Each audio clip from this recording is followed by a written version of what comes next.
आप सभी को नमस्कार। मैं पीयूष तिवारी आज आप लोग के बीच में बहुत चर्चित घटना जो भारत के कश्मीर राज्य के पहलगांव में हुई है, जो आतंकी हमला जो भारत के हर नागरिक को तोड़ के रख दिया, इसके खिलाफ भारत सरकार ने बहुत बड़ा एक्शन लिया है, जिस एक्शन का नाम इंडस वाटर ट्रीटी है, जिसको अभी इंडिया गवर्नमेंट सस्पेंड कर दिया है।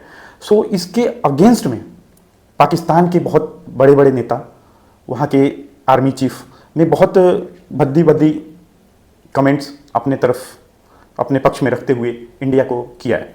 अब मैं बात करूं कि ये इंडस वाटर ट्रीटी के सस्पेंशन का रीज़न क्या रहा, तो इसके सस्पेंशन का रीज़न ये है कि इंडिया गवर्नमेंट अगर पाकिस्तान पे हमला करे तो उसका इम्पैक्ट शॉर्ट टर्म ही रहेगा और ये पाकिस्तान बुजदिली करता रहेगा, जैसे पहले भी किया था।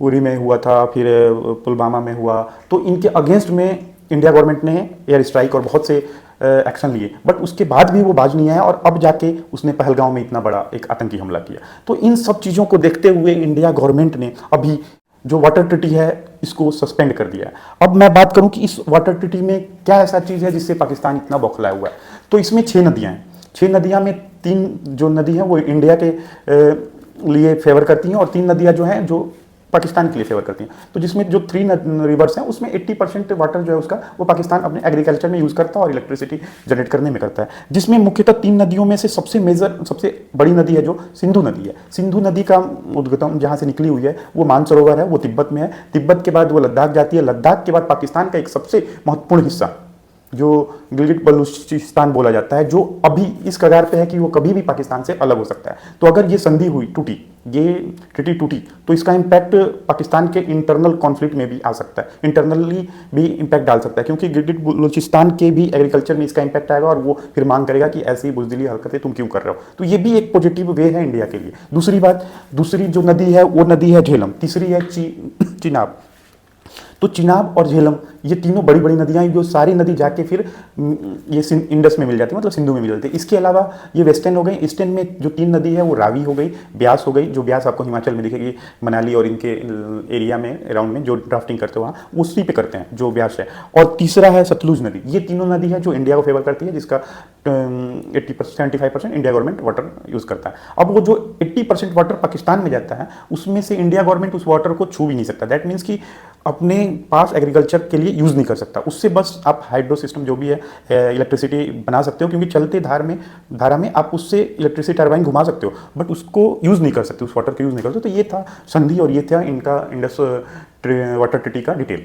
अब ये 1960 में हुआ था, लेकिन जो हमारे उस टाइम के first prime minister Nehru ji थे, उनको क्या ये आभास हुआ था कि हम एक सांप को दूध पिला रहे हैं? ऐसा उनको फील हुआ था? आज वही सांप हमें काटने के लिए दौड़ रहा है। तो बहुत इजीली वे में इन्होंने उस ट्रीटी को अप्रूवल दे दिया और जिसका खमियाजा आज हमें भरना पड़ रहा है। आज उसके अगेंस्ट में वही पाकिस्तान यूएन जा रहा है, वही पाकिस्तान वर्ल्ड बैंक जा रहा है, वही पाकिस्तान इसके अगेंस्ट में अब बातें कर रहा है। और मैं एक दूसरा पॉइंट ऑफ व्यू से बात करूं तो चाइना, ब्रह्मपुत्रा नदी जो चाइना से स्टार्ट होती है और वो होके फिर नॉर्थ ईस्ट इंडिया में आती है, ऊपर जो बंगाल के ऊपर जितना भी तिब्बत वो एरिया है उसमें होते हुए वो फिर जाके अदर कंट्री में नीचे चली जाती है। तो उस नदी ब्रह्मपुत्रा नदी पे चाइना विदाउट परमिशन जो डैम बनाया है, इसके अगेंस्ट में कोई पूछा है? और वो डैम नॉर्मल डैम नहीं है, बहुत बड़ा कंजप्शन, मतलब वहाँ होगा वाटर कंजर्वेशन कर सकता है वो, मतलब आपके पानी को कभी भी रोक सकता है और उस पानी को वाटर बम की तरह यूज़ कर सकता है, उस वाटर को वाटर बम की तरह ट्रीट कर सकता है। आप समझना मेरी बात। इंडिया भी इस वाटर को वाटर बम की तरह ट्रीट कर सकता है, क्योंकि इंडिया के पास भी बहुत बड़े बड़े डैम हैं। जिन डैम की बात मैं करूँ तो अभी कुछ दिन पहले Kishan Ganga project, hydro project जो 2007 में स्टार्ट हुआ, उसके बाद पाकिस्तान वर्ल्ड बैंक चला गया, यूएन चला गया, उसके बाद कुछ दिन तक ये होल्ड रहा, फिर 2018 में जाके मोदी जी ने इसका उद्घाटन किया और ये अभी इंडिया के लिए बहुत बड़ा रामबाण हो सकता है, क्योंकि इस टाइम गर्मी का माहौल है, पानी का यूटिलाइजेशन बहुत ज़्यादा हर जगह होता है। तो इस टाइम वो डैम वर्किंग में है, स्टार्ट हो गया, तो उस डैम की वजह से झेलम नदी का जो पानी है उसको हम कंजर्वेशन कर सकते हैं, रोक सकते हैं। और गर्मी का टाइम है तो ऐसा अभी बाढ़ का माहौल नहीं बन सकता, तो अभी 3-4-5 महीना हम पाकिस्तान को झेला सकते हैं शॉर्ट टर्म में, क्योंकि इस टाइम हमारे लिए बेनिफिशियल मौसम है, इन्वायरमेंट है।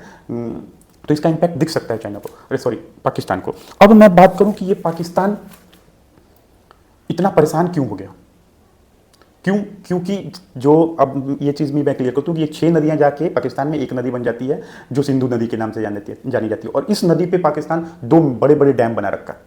उसके इलेक्ट्रिसिटी जनरेशन वहीं से होती है, हाइड्रो प्रोजेक्ट है, और उनकी वजह से वो इलेक्ट्रिसिटी पूरे पाकिस्तान में ट्रांसफ़र करता है। तो ये बहुत बड़ा उसके लिए पेन पॉइंट है, इलेक्ट्रिसिटी की वजह से वो अपनी इंडस्ट्री को चलाता है। और अभी भी चाइना को वो बार बार ऑफर दे रहा है कि आप आके एक बड़ा डैम यहाँ बनाओ, कंजर्वेशन करो। बट ऐसी बात नहीं, हमारे पास जम्मू कश्मीर में 2-3 डैम और हैं, चिनाब नदी पे हैं।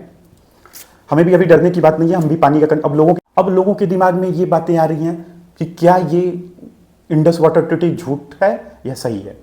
दैट मीन्स कि इसके वाटर का कंजप्शन हम कर सकते हैं या ऐसे ही बोल दिया मोदी जी ने, उसके पीछे कोई बैकअप है। बहुत बड़े बड़े राजनेता लोग बोल रहे हैं कि क्या कुछ बैकअप है जो आप इस वाटर को रोक सकते हो, तो बहुत लोग कहते हैं कि नहीं है। लेकिन हाँ, 100% वाटर को नहीं रोक सकते, बट 60 to 70% वाटर को रोक सकते हैं। और आपको क्लियर करते हैं कि 60 to 70% भी वाटर बहुत बड़ा इम्पैक्ट डालेगा पाकिस्तान पे। और इसके जो वाटर कंजर्वेशन के लिए हमने 4-5 डैम बना रखे हैं जम्मू कश्मीर और हिमाचल और इस एरिया में।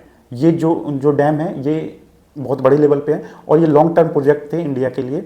और इंडिया बहुत दिन से इस झांक में था कि कब ऐसी नौबत आए कि हम ये जो ट्रीटी है इसके अगेंस्ट एक्शन लें और सस्पेंड करें या अमेंडमेंट की बात करें, संशोधन की बात करें। और ये नौबत अब आ गई है, तो अच्छा ऑफर है हमारे लिए। हाँ, वो यूएन में जाए या कहीं जाए उससे हमें इम्पैक्ट नहीं पड़ता, क्योंकि चाइना भी ब्रह्मपुत्र नदी पे किसी से पूछ के डैम नहीं बनवाया।